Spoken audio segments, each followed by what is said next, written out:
આજની પવિત્ર એકાદશી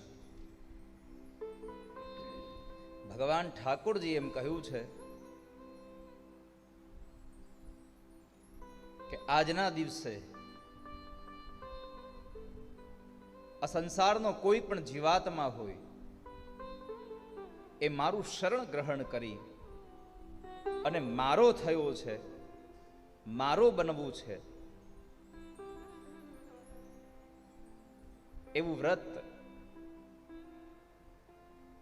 એટલે કે બ્રહ્મ સંબંધ, હું બ્રહ્મનો છું, આવો જે સંકલ્પ કરે છે એ બધા જીવાત્માને આ અગાધ ભવસાગરમાંથી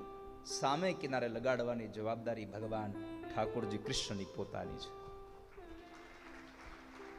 આપ સૌને પવિત્ર એકાદશીનો એ પવિત્ર ભાવ, પવિત્ર પ્રેમ